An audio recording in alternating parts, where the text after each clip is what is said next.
अब देखिए, ये अप्रत्याशित नहीं है। जो ईरान पर हमले के कुछ ब्लूप्रिंट्स लीक हुए थे, उसके बाद ऐसे हमले हो सकते हैं, इसकी आशंकाएं अमेरिका को भी थी और ईरान को भी इसका अंदाज़ा था कि वहाँ इजराइल कुछ बड़ा करने वाला है। लेकिन बुनियादी सवाल है कि ये कहीं ना कहीं अब एक तरफ यूक्रेन और रूस और दूसरी तरफ जिस तरीके से ईरान के सीधे तौर पर शामिल होने के बाद अब ये मसला बहुत ही जो मध्य पूर्व के हालात हैं वो बेहद तनावपूर्ण है, इसलिए कि ये अब मसला इजराइल और फिलिस्तीन तक नहीं रह गया, इसमें पूरी तरह से लेबनान की भी तबाही हुई है। सीरिया से लेकर अनेक राष्ट्र जो हैं वहाँ अब सीधे तौर पर शामिल हो या परोक्ष उनका समर्थन हो, वो कहीं ना कहीं शामिल है। अब इसमें मध्यस्थता की आवश्यकता बेहद महत्वपूर्ण है और जो दोनों तरफ के, चाहे वो फिलिस्तीन के बंधक हों चाहे वो इजरायली बंधक हों, इनको अंतर्राष्ट्रीय पहल के जरिए अलग अलग देशों को लौटाया जाना चाहिए और इस युद्ध का एक समाधान ढूंढा जाना चाहिए। सर, आज भी पंजाब में किसानों ने आज पंजाब के कई इलाकों में प्रोटेस्ट किया है, जिसमें बॉर्डर्स पर भी पंजाब के किसान जो है वो बैठे हुए नजर आए। देखिए, किसान आंदोलन को लेकर अब ये बात बहुत आम होती जा रही है कि किसानों के हित से ज़्यादा ये एक स्वघोषित नेतृत्व थोपने की अनावश्यक चेष्टा अनेक संगठनों की ओर से हो रही है। दरअसल एकाध दो राज्यों से बाहर किसान आंदोलन का कोई वजूद नहीं है और ऐसे में ये जब देश में रबी और खरीफ दोनों ही फसलों के लिए एमएसपी की बहुत ही आकर्षक दरों को केंद्र सरकार ने देने का निर्णय लिया, कई बड़े किसान समृद्धि योजना से लेकर के तमाम बड़े फैसले हैं, उसके बाद बार बार ऐसे आंदोलनों का होना निसंदेह इस आशंका को पुष्ट करता है कि इसके पीछे कुछ शक्तियां कहीं न कहीं अस्थिरता पैदा करने की लगातार चेष्टा कर रही हैं। सर, एक सवाल दिल्ली से जुड़ा हुआ है। यमुना जी स्थित हुई छठ त्यौहार सामने है। दिल्ली बीजेपी के प्रदेश अध्यक्ष हैं वीरेंद्र सचदेवा, वो यमुना में डुबकी लगाते हुए नजर आए। एक तरह से जो सांकेतिक प्रदर्शन कर रहे थे, अब उनकी तबीयत खराब हो गई है, उनको खुजली और सांस लेने की बीमारी सामने निकल कर आ रही है। देखिए, कई बार राजनेताओं को जहर निगलना पड़ता है।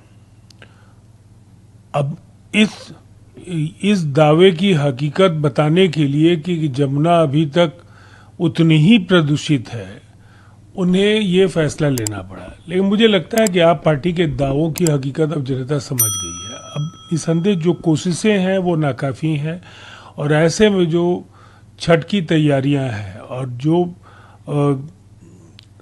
जो इस व्रत में शामिल व्रती हैं, उनके लिए भी ये उनके स्वास्थ्य के लिए एक खतरनाक स्थिति है कि जब वो डुबकी लगाएंगे, इसलिए कि महिलाएं और कुछ पुरुष भी छठ व्रत में शामिल होते हैं, तो ये एक खतरनाक स्थिति है। अभी भी वक्त है, जो भी एहतियाती कदम उठा सकती है दिल्ली सरकार, उसे उठाना चाहिए। झारखंड से जुड़ा हुआ सवाल है। झारखंड के इंचार्ज हेमंत बिस्व शर्मा वो कह इसमें था और मैं जानता हूं कि कांग्रेस 20% जो टिकट है वो बेच देती है और उससे जो इनकम होता है वो चुनाव में लोग लगाते हैं। देखिए, अब जिस तरह से इंडिया की पूरी तैयारी अधर में फंस गई है, कांग्रेस को कहीं न कहीं राजद की जो बढ़ी हुई मांग है, उस बढ़ी हुई मांग की वजह से कांग्रेस को कुछ सीटों पर नुकसान हुआ है। और ये तो सच है कि जब आप 20% टिकट बांट देंगे तो फिर जो योग्य प्रत्याशी हैं उनकी बलि चढ़ जाएगी। अब माले के जो कई सीटों पर के दावे हैं और दूसरी तरफ एनडीए ने पूरी तरह से सीट शेयरिंग को समय रहते पूरा कर लिया। अनेक सीटों पर इंडिया के दल दोस्ताना संघर्ष में देखे जाएंगे। ये मुकाबला धीरे धीरे एक तरफा हो रहा है। भारतीय जनता पार्टी एक बड़ी जीत की ओर बढ़ रही है। एक सवाल इंडिया अलायंस से जुड़ा हुआ है। जिस तरीके से समाजवादी पार्टी ने एक भी सीट कांग्रेस के लिए छोड़ा, अब समाजवादी पार्टी महाराष्ट्र के लिए कह रही कि अगर 5 सीटें मुझे महाविकास आघाड़ी नहीं देगी तो मैं 25 सीटों पर चुनाव लड़ेगी समाजवादी पार्टी। आपको लगता है अलायंस में सीट शेयरिंग का फॉर्मूला इनका तय नहीं हो पा रहा है और अलायंस में टूट है? अब देखिए, ये तो अगर आप लोकसभा चुनाव को देखें तो अनेक राज्यों में इंडिया के साथी एक दूसरे के खिलाफ लड़ रहे थे। लेफ्ट और टीएमसी, लेफ्ट और कांग्रेस, आप और कांग्रेस कई राज्यों में एक दूसरे के खिलाफ थे। हरियाणा में एक बार फिर आप और कांग्रेस के आपस के द्वंद्व की वजह से कांग्रेस सत्ता के करीब पहुंच करके भी किनारे रह गई। जिस तरह से उत्तर प्रदेश के हालात हुए, वो एक जो कांग्रेस की ओर से आत्मसमर्पण है, एक राष्ट्रीय पार्टी जो ग्रैंड ओल्ड पार्टी जिसने इस देश को आज़ादी दिलाई, उसको किस तरह के दोयम दर्जे का उसके साथ व्यवहार हुआ, वो भी लोगों ने देखा। अब इसके बाद महाराष्ट्र में ये सिलसिला शुरू हो गया है। तो दरअसल ये एक कागजी गठबंधन है। जमीन पर ये सब एक दूसरे के खिलाफ लड़ते हैं और फिर इंडिया का नाम लेते रहते हैं। बिहार से जुड़ा हुआ सवाल है। प्रशांत किशोर कह रहे हैं कि बिहार में आज भी जंगल राज है। एक नाई ने उन्हें लालू राज में गन पॉइंट पर जो है गुंडे बदमाश लूटा करते थे और अब नीतीश की सरकार में जो अधिकारी हैं वो लूटने का काम कर रहे हैं। इसलिए ये भी एक जंगल राज ही है। बिहार के कानून व्यवस्था के आंकड़े देश के ज्यादातर राज्यों से बेहतर हैं और हम लोगों ने पहले भी कहा है कि एनसीआरबी के आंकड़े कई छोटे राज्यों के मुकाबले आंकड़े बड़े राज्यों के ज़्यादा दिखेंगे, इसलिए कि उनकी आबादी ज़्यादा है। लेकिन अगर इन आंकड़ों को हम प्रति लाख की आबादी के आधार पर देखेंगे तो देश के 5 ऐसे राज्य हैं जहां बेहतर कानून व्यवस्था है, उसमें एक बिहार है। इसलिए प्रशांत किशोर जी क्या कहते हैं, हताशा, बौखलाहट, उम्मीदवार तो तय कर नहीं पा रहे हैं, उम्मीदवारों को बदलना पड़ रहा है, पार्टी की शुरुआत ढंग से नहीं कर पाए। अब मुझे लगता है इन बयानों को बहुत ज़्यादा गंभीरता से बिहार की जनता नहीं लेती है। अजीत डोभाल साहब कह रहे हैं कि सोशल मीडिया में गलत तर्क और गलत चीज़ें परोसा जा रहा है। जिस चीज़ के लिए सोशल मीडिया था वो बिल्कुल प्लेटफॉर्म बदल चुका है।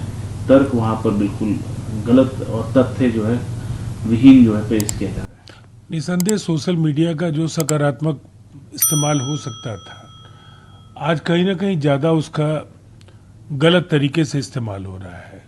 और जिस तरीके से डीप फेक वीडियोस और गलत तथ्य परोसे जा रहे हैं, उससे कहीं ना कहीं सच क्या है ये लोगों तक पहुंचाना बहुत आसान काम नहीं रह गया है। ये समय रहते इसको नियंत्रित किया जाना बेहद आवश्यक है, नहीं तो खबरों की विश्वसनीयता पर भी सवाल पूरी तरह से खड़े होने लगेंगे। एक आखिरी सवाल है सर, कर्नाटका से जुड़ा हुआ। तेजस्वी सूर्या वो कह रहे हैं कि वक्फ बोर्ड के नाम पर वहाँ पर किसानों की जमीन जो है हड़पी जा रही है और एक दो नहीं कई एकड़ का मामला है।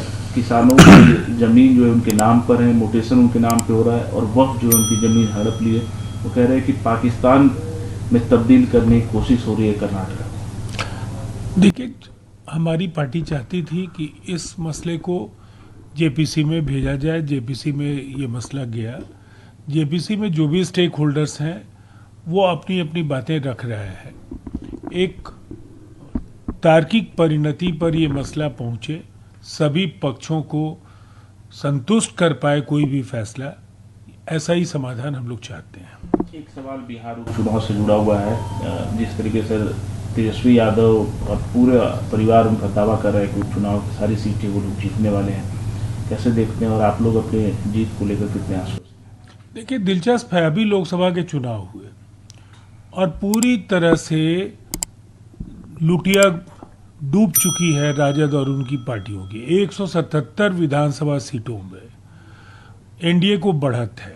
220 से ज़्यादा सीटें जीतने का हमने लक्ष्य रखा है। स्थिति जमीनी तौर पर राजद की 2010 से भी बुरी होने वाली है। अब ऐसे में चारों सीटें जीतने का दावा ये किसी के गले उतरने वाला नहीं है। नीतीश कुमार जी की करिश्माई अगुवाई में एनडीए ने शानदार कार्य किए हैं, जो बेशुमार उपलब्धियां हैं। हम आश्वस्त हैं, हम चारों की चारों सीटें बिहार में बड़े अंतर से जीतेंगे।